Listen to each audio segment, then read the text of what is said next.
Hi, I'm Kilma. This audio is about parallels in the Christian story of the passion, death, and resurrection of Jesus and the New Age spiritual awakening.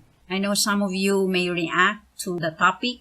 Why would I even talk about Christianity and New Age and put it in one slide? I feel it's important.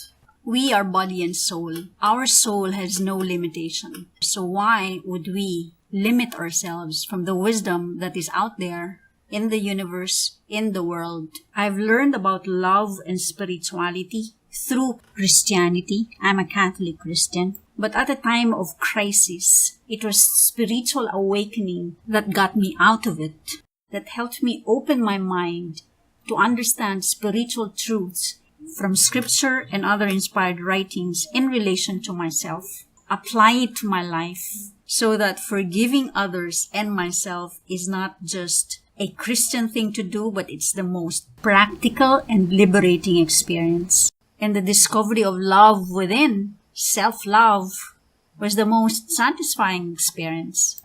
I'm healthier. The chronic pains that I've endured for many years disappeared, so that the crisis became grace, and my anger and resentment turned into peace of mind, joy. Therefore, there's a Christian way of going through the spiritual awakening, which is normally attributed to New Age. And it is from that experience that I talk about the parallels. 2 years before this experience, I encountered a line that said, and I quote, "You'll be reconciling the religion of your youth with your present awareness of life." I didn't understand what it meant, but it was so striking. I felt that it was like a promise. I noted it and said, "Thank you, I accept it, Lord," without really knowing what it was. Through the spiritual awakening, I was able to see life for what it is, the light and shadows that's within and without, seeing everything outside as a mirror to what's happening inside me in order for me to be able to deal and face the shadows that are constricting my soul. And so with eyes opened, with this new perspective, I'm able to go back and look at the story of the passion, death, resurrection, and second coming of Jesus in a new way and see the truth in it, not as a mystery that we cannot understand, but a practical wisdom that is the way to liberation. Based on scriptures, the passion, death, and resurrection of Jesus can be viewed in 7 parts. It starts with his triumphant entry into Jerusalem, and yet inside him, he knew what was coming. He talked about it, and in the Last Supper, indicating recognition of who will betray him. The agony in the Garden of Gethsemane, and there we see him praying that the cup be taken away from him. So we see him in that state of fear of everything that was coming, and yet he was facing it. Then he went into trial, arrest, when everybody abandoned him, everyone, all his disciples. He was condemned, he was judged to be put to death on the cross. So he went through the way of the cross until he was crucified and he died. The 4th is the point of resurrection. On the 3rd day, he was resurrected.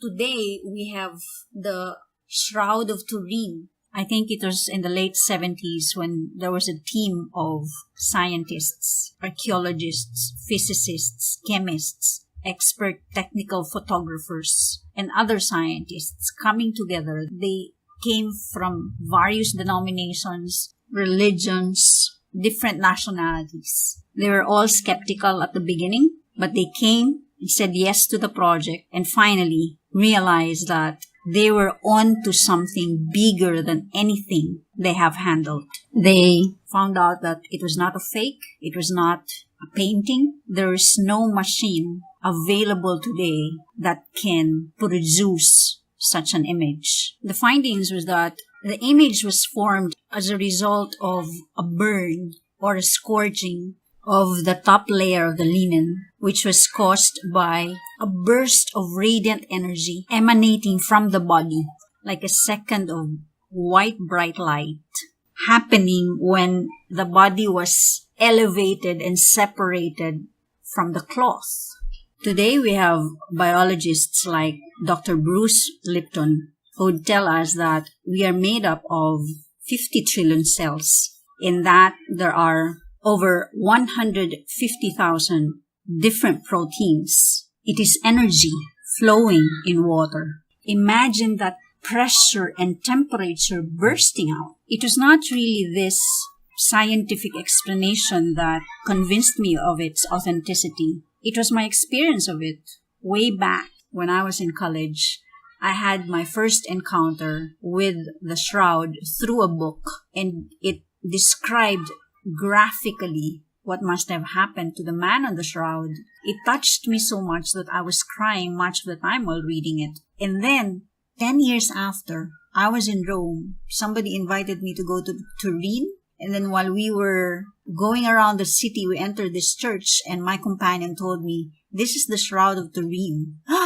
I didn't know what to do. I didn't, whether to cry, to shout. I was so overwhelmed because I never thought I'd be able to see the shroud. Of course, it was the replica, but it's one of those things that would just touch you to the core. And then on the 5th is the appearance of Jesus to Mary and his disciples. And there he was saying, go and spread the good news. And the good news is life after death. It's being reborn. When Jesus met the disciples, he said, I have been given all authority in heaven and on earth. So he was very sure of the mission of what he was saying, to go out and spread the good news. And then 6 is ascension into heaven, which is Jesus united with God, being in another dimension. And then there's the second coming. Of course, there are theological explanations this, but what does it really mean for us individually when he says, follow me? Because this was a literal demonstration of liberation. The spiritual awakening, there are 7 stages.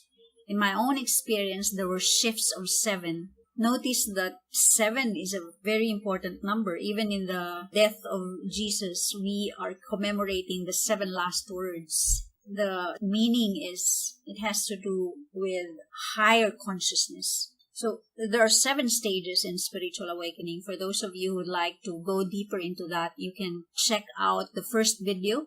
But here, I'm just demonstrating the parallel in the stages of the spiritual awakening to the moments of the experience of passion, death, and resurrection of Jesus.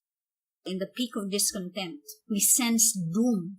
There was a lot of fear in what we were sensing will happen. We were at a point of discontent.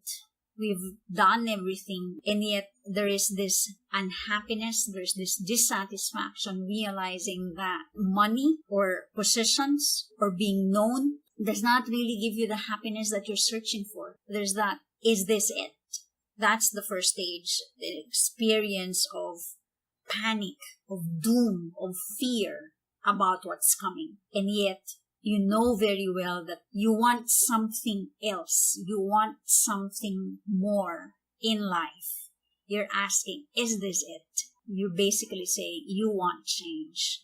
So you were given the opportunity for the change, but that tower that we have built has to be taken down in order to be able to set up the new foundation. So we've experienced the fall.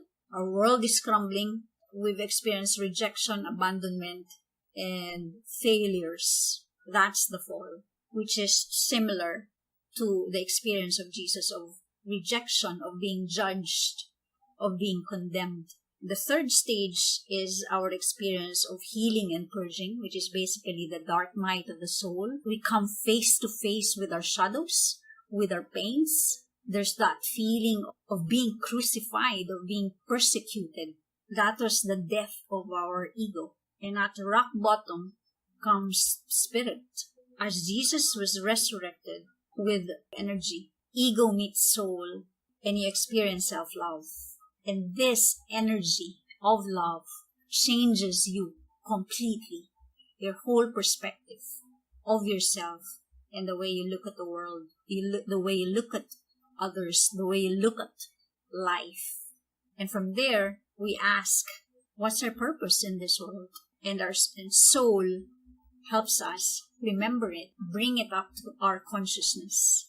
And just as Jesus was very convinced of bringing out the good news, we are also very convinced of our life purpose. And so that sense of having the authority given from heaven and earth. The sixth stage is heaven on earth. This is the time when ego has committed completely to the purpose of soul. Ego and soul are one. I call this marriage. There's commitment, which is similar to Jesus ascending to heaven. This is us going into another dimension. We're no longer operating from the level of ego. We're now operating from the level of soul, and yet still with the body. So heaven and earth are one. And then finally, we have the second coming of Jesus.